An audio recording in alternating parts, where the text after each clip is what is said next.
Güzel Ramazan kızı, hayırlı gün. Biz hepsi kuruga bik şartız. Hep Güzel Ramazan kızı yaşlar arasında internet sitelerinde en ödüm aralaşısı yaşların dostu, ahirette deyip biz hepsi aytабыз. Her vakit özünüzün fikirlerinizi yetkirip barahıgı türlü saralarda hem şulay yok internet sitelerinde hepsinin big bay, maglumatlı, hikmetkili fikirlerinizi okup barabız. Hem bana bir başlayan edebi kerat proyektla bizim Başkurtistan'ın ardaklı şahısları, yazıcıları, şairleri özlerinin kitapxana hakkında fikirlerini aytıp internet sitelerinde bizim yaşlar, şulay yok ülken boğun vekilleri tınlap, işitip göre alan. Hem hepden şu kitap hakkında fikirlerinizi bilirge tilegenindik. Bundan sizin durmuşuğuzda kitap, tağ kitapqır көзегізге қасан салынды, қолығызға қасан алдығыз, ұшы хақта сөзді башлап жіберейік. Bismillahirrahmanirrahim. Kitap, min қасан тәу kitapqır көргенімді дұрсын еткенде хатırlamayım. Çünkü bizim үйде kitap gül болғандар ол. Атайым бит менің оқытушы болды. Ол мектепте неміс тілін, рус тілін, башқұрт тілін оқытты. Үйде her сақ kitaplar, gazetler болды. Hem en birinci okuy başlayan kitapты мен әлбетте хатırlayayım, onuha Elif Bayını. Elif bala elik harfler eri bola turgan ебет ол. Матур, сағу, хүрәтле. Атайым меңе Elif балып қайттыла. Çünkü атайым меңе kitaplar оқый turgan.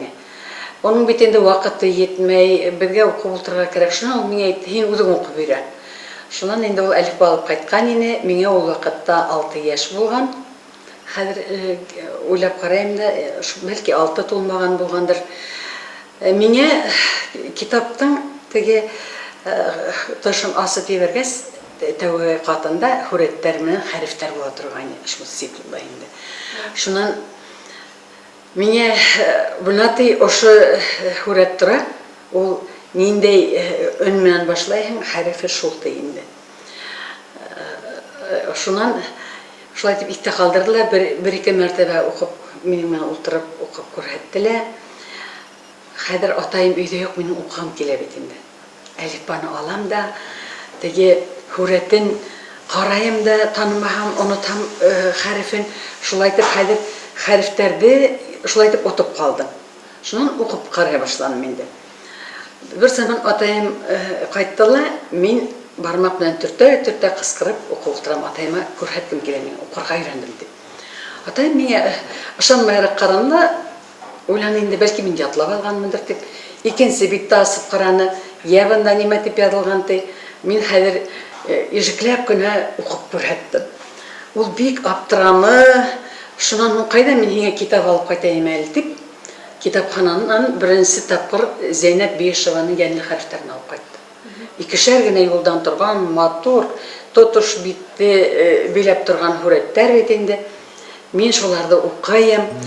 Güzel Ramazan kızı Siddiqova, şaire, prozaik, publitsist, tercümesi hem yemağa teşmekeri. Россия Федерацияһы һәм Башкортостан Республикаһы Язучылар берлеге агзаһы. Башкортостандың атказанган мәдәният хезмәткәре. Башкорт Википедияһының әүзем мөхәррире. Bir zaman көрші балалар біліп қалдылар да, менің оқый білгенді келіп, қадыр, қар әлі мұна бәлекегені қадықай оқый да оқытып, мені оқытып қарайдар бұлар. Һез әле мәктепкә бармаған? Мәктепкә бармағанмын. Бәлекегені сағамдан мен хатırlayayım, әсейім, ол вақытта мене 4-5 яш болғандар шиғырға ятлатты. Yolka yeşil baş. Yeşil başta bedresesini tarağan, altın tarak qadağan. Buna şu meni en birinci yatlağan şiğırım. Onu meni yolka bayramına alıp barıp, hadir oturğızqa batırıp koyup, meni qısqırıp höyletip durup, meni qısqırtıp durup ona höylettiler. Buna şundan şiğırlar menin indi turmuşuma kelip indi. Şundan Zeynep Beyşevanın şul şiğırların hadir yatlap aldım bitinde. Şundan en birinci mektepte yatlap algan şiğırda şulay yok, o Elif balayını кескей балалар мәктәп юлында, һәр беренең китап кулында. Фәрит, мин быел тырышып укырмын, алдыңғы укусы булып торырмын, мин дә калышмам, укырбыз бергә, дәрес калдырмам, шаярмам бердә. Менә шул шигырь инде. Беренче егде шигырь дип әйтәм. Бына шулай итеп шигырь дөньяһына, китап дөньяһына инеп кителде. Әйебездә һәр сак китаптар күп булды. Башкорт, татар, урыс телендә китаптар булды. Без уларда мин шуңа күрә әлегә укыган вакытымда ниндәй телдә укыганымды онытам. Игътибар итмәйм. Минем өчен ул бер ниндәй дә сиге кыенлыгы юк. Ниндәй телдә укып алып китһәм дә, шуннан иң кызыгы 4-нче сыйныфта укыганда теге ниндәйдер бер әсәрдә укыным ул урыс телендә булды микән, ул башкорт телендә булды микән, теге үзләре шигырьләр сыгарып, мәсьәләләрне хүрәтен төшереп, шул дәрес әзерләгәннәрен инде. Газет сыгаргандары. Шул турында бер ниндәйдер әсәр укыным мин. Хәзер инде аны хәтердә юк. Менә миңа кызык булып китте. Өйдә ничек газет сыгарып була икән. Менә бер заман мин газет сыгара башладым өйдә.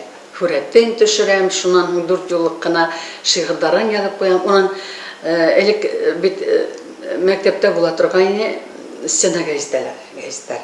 Шуны шуларды яза башланым, хүрәтен төшереп укытучы белеп калас. Адактан унан һорап та тормай сыгара башланым. Берәй вакыйга булдымы сыйныфта? Берәй тәртип булдымы? Берәй дәресен әзерләмәй генә йөри. Шуларды язам да, шуннан малайлар мин кирәк дип бирәләр. Менә шулай итеп әдәби дөньяга инеп киттем. Газет журналларда шул хәтлем күп ала торган, атайым алдыра торган. Без бит төпкөл авылда юл һәд, ут һәд, телефон һәд, төбәктә, аю төбәгендә яшәнек. Шуңа карамастан мин әле уйлайм, ниндәй бай рухи дөнья белән без яшәгәнбез. Ана шул газет журналлар булу аркасында. Китапханаларга бүтән китапларны укып сыкканмындыр. Мин теге урысча әйткәндә всеядный ниндәй китап кулыма әлегә, уны карап тору юк, ниндәй уның ниндәй темага караган икәнен. Потом да укыйм, бер көндә укымай төзей алмыйм. Инде әсәем нык асыллана торган авыл ерендә бит эш күп, 5 бала, мал туар, ерактан һава алып кайтыр кирәк, мал карашырга кирәк, эш кушырга кирәк, ә мин китап менән утырам.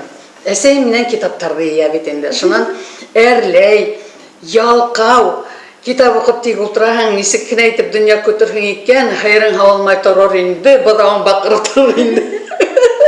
Шулай итеп, ул 4-5 класслар булгандыр, шуннан югарырак классларда хәзер әсәемдән яшенеп, бадатына төшеп, идән ярыгына сак кына төшкән яктыга шулай итеп куеп укыйм. Ысқына алмайм, бер китап, калын китап башласам укырга ысқына алмайм.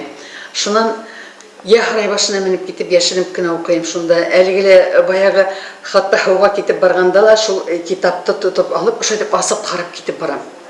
Юлда шул юрган астына инеп фонарик менән укып ятайым. Менә шундай ул бит авыл балаһына китап ул булган бүтән дөнья. Ул вакытта бит безнең төбәктә радио юк. Атайым әлбәттә теге батарея менән генә эшләгән, алып теге радионы тукандыра торган, кабыда торган. Әмма шул батареялар шул хәтлем тиз бетә, шуның аркасында уны самалап кына, минутлап кына тыңлайбыз бит инде. Шуннан безне ул киноһында алмаштырды, ул телевизорда алмаштырды, ул интернетта алмаштырды. Гомумән олы дөнья белән бәйләнеш бына ошо китаптар, ошо газет журналлар шагарды. Шуңа мин һис кенә лә дөньянан артта калып үстем дип уйламайм. Төпкөлдә үсәктә безгә китап ярдәм итте, безгә газет журнал ярдәм итте. Мин бүген дә бер көндә укымайынча тора алмыйм. Көндә берәй нимә булһа ла язмай да түзә алмыйм. Минем өчен ул мәгълүмат дөньяһы, китап дөньяһы, ул аерылгыһы, тормыштан аерылгыһы. Менә хәтта бер яңарак кына язып та куйгайным әле үземнең сәхифәмдә, ВКонтакте бәйләнештә сайтында. Ниндәй генә бай йорт булмаһын, ниндәй генә йиһаздары булып, бейек йорт булмаһын, катлы йорт булмаһын. Әгәр дә ул йортта рухыңды, көңіліңді байытырлық китап юк икән минең өчен бу йорт, ярлы йорт. Хәерсез йорт. Шуның өчен иң тәүдә мин кемгә барһам да китабы бар мектеп бар икән. Ябай гына авыл йортларында шундай һәйбәт матур китаптар тора икән минең өчен шул кешеләр, шул тиклем бай, шул тиклем якын кешеләр минең өчен. Китап бүгенге көндә лә ул бик кирәкле әйбер, интернетка без халышабыз әлбәттә. Мин үзем дә әсәрләремдә иң тәүдә интернетта басам, компьютерда басам. Кулдан язып утыру юк хәзер. Шулай да бына бер көн ут булмай торды. Мин ни үземнең яңа куйган әсәрләремне сыгарып ала алмыйм. Мине сакырдылар мәктәпкә сорашуга килергә. Яңа шигырьләрем бар, мин аны сыгарып ала алмыйм, чөнки мин аны язмаганмын. Шуннан һуң ана ул бит тормышта төрлесе булырга мөмкин. Кем белә, нинди катастрофа булуы мөмкин. Әгәр дә без интернетка гына халышып торабыз икән, ана ул ут булмай куйды ди. Нинди дөньяны белеп булмай, төрлесе булырга мөмкин. Кулыңда китап юк, кулыңда газет юк. Кайдан нинди мәгълүмат алаһың? Олар хаклана бердән. Мин кат-кат китаптарды тотып укыйм. Минең иң яраткан әйткәндәй ул әдәби китаптар гына түгел. Мин хүзлектәр, белешмәләр йыям, улар белән күп эшләйм. Минең өчен хатта иң күп эшләгән һуңгы вакытларда иң күп эшләгән китаптарым, мөрәҗәгать иткән китапларым ул хүзлектәрдер. Башкорт теленә хүзлектерме, аңлатмалы хүзлектерме, урыс телендәме, татар телендәме. Минең өчен улар бик мөһим, чөнки мин тәрҗемә белән дә күп шөгыльләнәм. Без мәсәлән ВКонтакте бәйләнештә сайтының интерфейсын башкортчага әйләндердек. Унда бунакай бер төшенчәләрне инглиз теленнән турыдан-туры тәрҗемә итәргә туры килә, чөнки урыс телендәге биреп бетермәй. Мин шул осрактарда алман телендәге, немец телендәге хүзлекләргә мөрәҗәгать итәм, чөнки мин алман телен өйрәндем. Алмандар инглиз теленнән турыдан-туры алмайлар төшенчәләрне. Бана шул техник төшенчәләрне, интернет белән бәйле, компьютер белән бәйле төшенчәләрне үзләренчә тәрҗемә итәләр һәм улар шул тиклем алман түгәллеге белән тәрҗемә итәләр. Мин шуның өчен уларның хүзлекләрен эшләргә яратам. Улар төп үзенчәлеген бирә торган хут табылар. Шуннан инде алман телен мин башкортчага әйләндереп куям. Урыс телдән генә тапмайсыз. Яки урыс телендә хузе бар, башкортча түгел генә табыр өчен мин аңлатмаһын эзләп алам. Китап шуның өчен әдәби китапта бик кирәк һәм мин бик мөһим китап дип саныйм дөньялага бәлки. Иң мөһим китаптыр ул минем өчен ул Коръән. Безнең изге китабыбыз Коръән. Шул угала мин даими рәвештә мөрәҗәгать итәм, өйрәнәм, укыйм. Onun аңлатмаларын, тәфсирләрен укыйм. Чөнки бу күңел баету өчен, күңел тынычлыгы өчен дә кирәк һәм Коръән иң мөһим китап, иң кирәкле китап дип уйлыйм өчен рухият өчен дә, гомумән гаиләм өчен дә мин Коръәндә ханаем. Ул миллиардлаган мусламан дөньяһы өчен бу хакланып килгән. Ошо китап өчен мин Пәйгамбәребезгә рәхмәтлемен, шундай пәйгамбер биргән безнең тормышыбызга. Һәм бу китап буенча мин бик күп нәмәләрдә бына яндәрем менән дә эшләйм, чөнки әйтелгән бит, әгәр дә һин балаң менән бәләкәй сагында Аллаһ Тәгалә турында һөйләшмәһең икән, улар үзе биткәс Аллаһ Тәгалә менән балаларым турында һөйләшергә туры килер. Тәрбиялә бу бик мөһим әйбер, бына ошо дөньяны бар иткән олы куәттең кануннары буенча яшәргә кирәклеген өйрәтүдер. Тәрбия өчен. Һәм әлбәттә безнең әдәбиятыбыз, башкорт әдәбияты ул тәүфиклы әдәбият. Күпселеге дип әйтәм, хәзерге көндә шулай дип әйтергә туры килә. Тәүфиклы әдәбият онда буна шул тап безнең изге китабыбызда язылган кыйммәттәр хөрмәтләнә. Шулар безнең күңелебезгә шул әдәби китаптар аша халына. Һәм безнең язучыларыбыз бик ысындан бына безнең рухи дөньябызга шундай кыйммәттәрне күңелебезгә hala торган аралашсы дип әйтер идем. Аллаһ Тәгалә менән безнең аралыгы, укучылар арасындагы аралашсы дип әйтер идем, чөнки улар ана шул кыйммәтләрне әдәби һүз аша, телебез матурлыгы аша, рухи байлыгыбыз аша безгә әйләндереп кайтара. Һәм бу әсәрләр әлбәттә укылырга тиеш, китапханаларда алынмай торырга тиеш түгел. Хатта бик популяр булмаган язучыларыбызның да башкалар әйтмәгән bir kıymetli fikri var. Теге ниндейдер, нимәменәндер бар эләктереп ала торган fikri var. Кеше бит юктан гына язысы булып китмәй. Күңеленә халына икән, ул минеңсә бына шул китаптардагы фикерләр улар югарыдан килә. Югары үзебез аңламаган, үзебез әле бәлки күңел менән генә кабул итә торган ошо мәгълүмат дөньяһынан безгә килә бит. Рәхмәт. Бына һез Гүзәл Рамадан кызы интернет селтәрләрендә яшәйһегез дип әйтһәк тә була. Һәм бына яшьләр унда китап укыйдармы? Һезгә мөрәҗәгать итәләрме? Ниндәй китап кирәк дип эндәшкәннәре бармы? Яшьләр китап укыйдыр дип уйлыйм, чөнки ысынлыкта мөрәҗәгать итәләр, һәм минең төркемдәремдә язышалар, һорайдар, һәм ниндәй китапты, кемдең китаптарын укыр инегез дигән әле һорауламалар үткәргәндә үзләренең ниндәй китапларда укырга яратканнарын язып куялар. Бунан балалар өчен башкортча әсәрләр төркемендә язышалар. Мине һөендергәне шул теге шигырь язарга тырыша безнең интернетка инүселәр. Ул шигырь бер оскыны бармы, хәләте бармы, ул аны бәлки юктыр да. Әмма шуны рифмалап язарга тырыша, фикрен әйтергә тырыша.